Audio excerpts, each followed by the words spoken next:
Saya yakin Anda ketika belajar mengenai analisa teknikal, Anda akan menemukan banyak sekali parameter.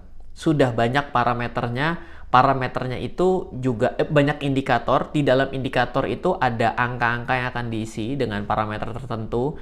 Misalnya, kita tahu ada yang namanya moving average untuk trading. Nah, sudah tahu moving average untuk trading, kita juga kadang-kadang bingung. Ada simple moving average, ada exponential moving average, dan masih banyak lagi. Dan sudah kita tentukan misalnya lah simple moving average, kita bingung kita akan isi dengan angka berapa.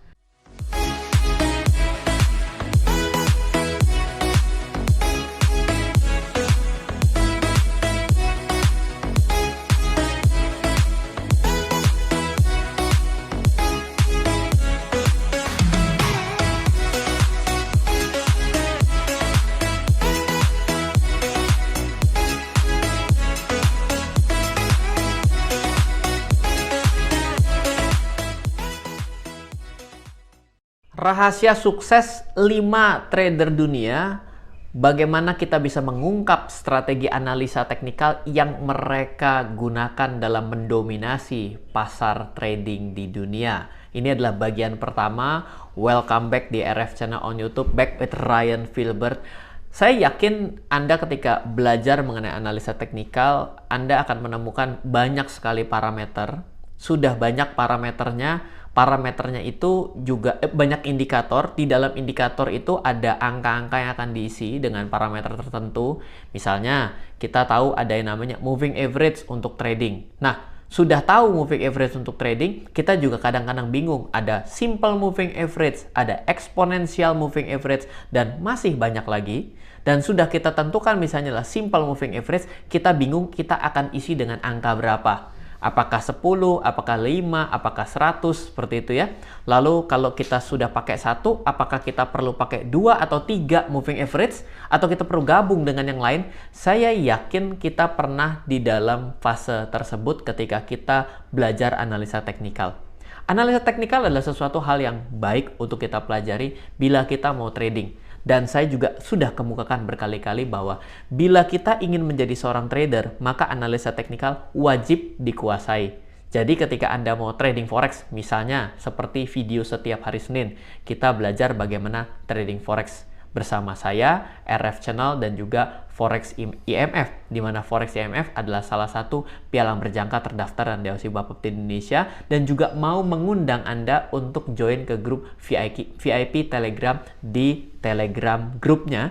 Anda bisa cek di bawah, di mana Anda bisa tanya jawab di sana, mendapatkan tips, mendapatkan indikator, membahas strategi, mendapatkan pembahasan mengenai news yang sedang beredar. Misalnya, kalau misalnya inflasi, apa yang harus dilakukan? Lalu beberapa posisi-posisi yang sedang dijalankan atau dipublish, Anda bisa lihat sebagai bagian dari trading jurnal. Nah, sekarang kita akan duduk sebagai seorang trader yang mau belajar. Saya pertama kali ketika belajar trading, kesulitan pertama adalah mendapatkan indikator yang sesuai untuk saya gunakan dan saya jadikan sebagai pegangan. Nah, karena kita mau mendapatkan sesuatu yang mungkin pernah digunakan oleh orang lain, maka saya pada kali ini sebagai bagian dari pertama, saya akan membahas dari 5 trader dunia yang terkenal. Siapa saja namanya yang saya jadikan sebagai list pada trader terkenal untuk kita pelajari strategi teknikalnya. Yang pertama namanya adalah John Bollinger. Yang kedua adalah John Murphy, Larry Williams, Alexander Elder, Linda Raschke. Dengan 5 ini saya bisa mendapatkan setup indikator mereka karena membaca pada beberapa jurnal, buku, membahas dalam beberapa video. Maka saya coba untuk rekap buat kita pelajari bersama-sama bagaimana cara men-setupnya. Nah, pertama-tama kita coba bahas John Bollinger. Siapa John Bollinger? Oke, John Bollinger adalah seorang analis teknikal yang terkenal, juga penulis buku yang terkenal, dan memiliki kontribusi yang besar sekali di dalam dunia analisis teknikal, karena namanya adalah Bollinger, dan kalau nanti cari indikator adalah namanya indikator Bollinger lah. Iya, dia itulah namanya gitu ya. Dikenal luas dengan menciptakan indikator populer bernama Bollinger Bands. Bollinger memulai karirnya sebagai analis teknikal sekitar tahun 1980-an, dan telah memberikan kontribusi yang signifikan dalam perkembangan dunia analisa teknikal dari tahun tersebut seperti itu. Nah, strategi yang dikeluarkan, dikembangkan oleh Bollinger sendiri ya adalah Bollinger Band itu juga, yang menggambarkan sebenarnya adalah volatility dari harga, di mana kan ada pergerakan harga. Bollinger itu memiliki upper band, lower band, dan middle band. Nanti kita coba setup dan membantu mengidentifikasi apakah pasar mengalami kejenuhan beli ataupun kejenuhan jual. Nah, untuk beberapa kata kuncinya sebenarnya penggunaan Bollinger Band itu untuk mengidentifikasi volatility dari pasar. Ketika volatility-nya rendah, maka pita dari Bollinger Band itu akan menyempit. Jadi ketika tidak dalam kondisi yang uptrend kuat, downtrend kuat, maka dia akan menyempit gitu ya. Nanti kita akan coba lihat. Lalu ketika ada kondisi jenuh beli, maka dia akan merapat ya. Jadi ketika dia naik ke atas disebut dengan jenuh jual, ketika turun akan disebut sebagai jenuh beli. Dan ada potensi ketika terjadi kejenuhan akan punya potensi, yaitu namanya terjadi pembalikan arah seperti itu. Nah, apakah bisa kita menggabungkan Bollinger Band dengan indikator teknikal yang lain? Iya, bisa. Mungkin misalnya kita menggunakan RSI. Nah, RSI itu juga banyak digunakan bukan oleh John Bollinger, tapi juga oleh John Murphy. Oleh karena itulah kenapa dua nama ini kita jadikan satu, karena mereka ternyata memiliki strategi yang saling melengkapi seperti itu ya. Nah, sekarang kita akan coba lihat bagaimana cara setup yang dasar dari Bollinger Band yang digunakan oleh John Bollinger itu sendiri. Oke, kita buka saja langsung yang namanya chart Anda ya. Saya sudah buka di Forex CMF pada MetaTrader 4-nya. Anda setelah login, Anda punya login credential. Anda tinggal cari-cari yang mana disebut Bollinger Band. Anda tinggal pergi ke trend, maka Anda pilih Bollinger. Lalu bagaimana cara memasukkan Bollinger Band adalah Anda tinggal tarik segampang itu. Nah, ini adalah setup default yang digunakan juga oleh John Bollinger. Ya, 22, lalu kalau mau warna silahkan mau warna apa. Kalau mau kelihatan agak kontras bisa gunakan warna kuning, saya suka menggunakan warna kuning, maka munculnya kira-kira akan seperti ini. Nah, yang dimaksud volatilitas rendah adalah yang pada bagian ini. Kenapa? Karena ini menyempit. Sedangkan ketika volatilitasnya membesar, ini seperti ini, dia membesar melebar. Oke, jadi cara membacanya ada dua. Yang pertama kali harus kita kuasai, yaitu adalah ketika menyentuh atas, ini adalah kejenuhan pasar untuk mungkin mau turun.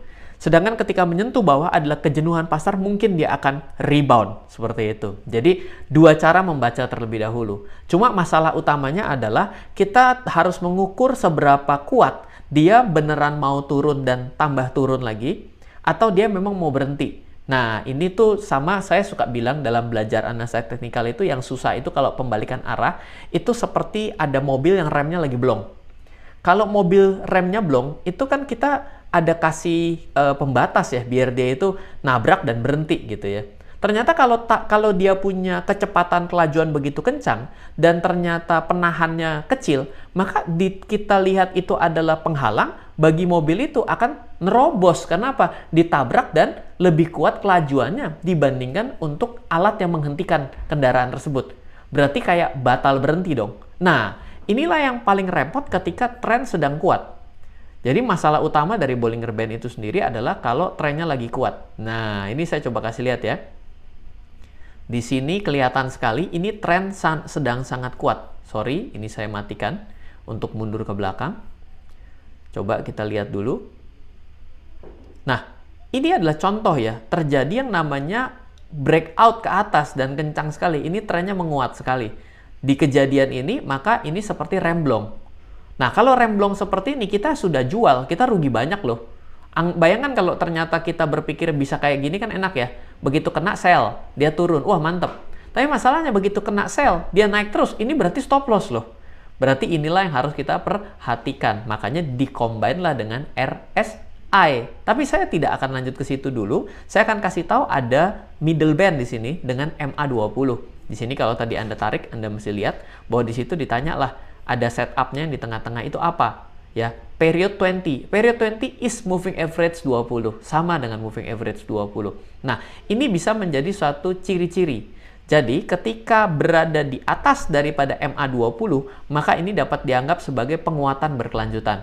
Sedangkan ketika dia berada di bawah MA20, ini adalah suatu ciri-ciri bahwa pasar mungkin akan mengalami pelemahan berkelanjutan. Apakah always? Tidak juga loh. Ini dalam posisi ini dia sempat melemah, menguat kembali, meskipun di sini benar sih jebol ke bawah ya. Tapi tetap saja pada saat terjadinya MA20 yang dijebol, ternyata tidak berlangsung, direct langsung turun, tapi sempat mengalami kenaikan terlebih dahulu. Ya, itulah yang disebut juga sebagai, ya, analisa teknikal itu tidak selalu benar. Tapi tanpa menganalisa, kita sebenarnya sedang apa? Sedang tebak-tebakan. Dengan tebak-tebakan, when you are guessing, maka you are lebih banyak major gamblingnya. Seperti itu. Nah, ini adalah penjelasan dari John Bollinger Strategy dengan Bollinger Band-nya yang dia ciptakan sendiri. Kita lanjutkan ke John yang selanjutnya, seperti itu. Oke. Nah, pertanyaan selanjutnya adalah John Murphy. Apakah John Murphy ini lebih sakti? Ya, semestinya beda dengan John Bollinger. John Bollinger meninggalkan yang namanya Bollinger Band untuk kita pakai. Sehingga Anda pasti menganggap bahwa John Bollinger akan lebih sakti ya. Sebenarnya tidak juga. John Murphy adalah seorang analis teknikal yang terkenal dan juga diakui secara luas dalam karya-karyanya dalam analisa pasar dan melakukan teknik charting ya. Ia telah memberikan kontribusi yang besar dalam pengembangan analisa teknikal dan mempopulerkan penggunaan grafik dalam analisa pasar. Jadi kalau misalnya dibilang adalah, oh kalau Bollinger itu lebih oke karena memberikan indikator yang ditinggalkan. Tidak, John Murphy ini memberikan bagaimana edukasi yang baik dalam kita melakukan analisa teknikal itu sendiri. Kenapa? Karena ada banyak faktor sebenarnya, bukan hanya indikator, tapi kemampuan kita membaca grafik sebenarnya gitu ya. John Murphy itu kurang lebih memulai karir sekitar tahun 1970-an. Ia bekerja di perusahaan-perusahaan terkemuka di dunia. Ya, sebut aja ada Merrill Lynch ya, lalu juga ada CNBC, lalu juga yang tidak terlalu terkenal, yang kita tidak terlalu tahu kalau Merrill Lynch sampai hari ini masih ada, Technical Data Corporation ya. Dia setelah bekerja di Merrill Lynch, dia bekerja di Technical Data Corporation kurang lebih sekitar tahun 1976, dan pada perusahaan ini mengkhususkan diri dalam penyediaan data pasar ya. Jadi kalau data-data pasar itu memang dari dulu adalah satu masalah yang perlu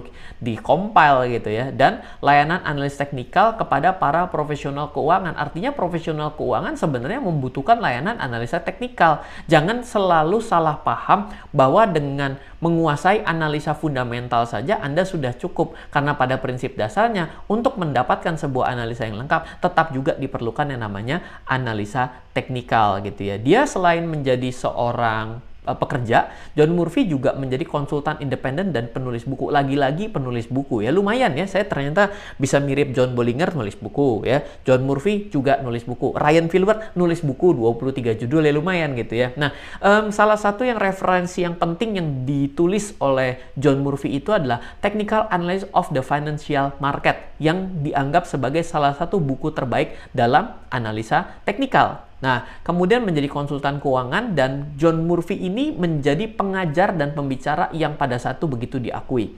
Strategi trading yang dilakukan oleh John Murphy itu didasarkan pada pendekatan analisa teknikal yang komprehensif, boleh dibilang cukup jelimet lah bagi orang yang pemula, mungkin nggak terlalu suka, tapi once Anda mau belajar, sebenarnya belajarlah dari yang ribet, setelah itu Anda akan mendapatkan intisari yang mudahnya gitu ya.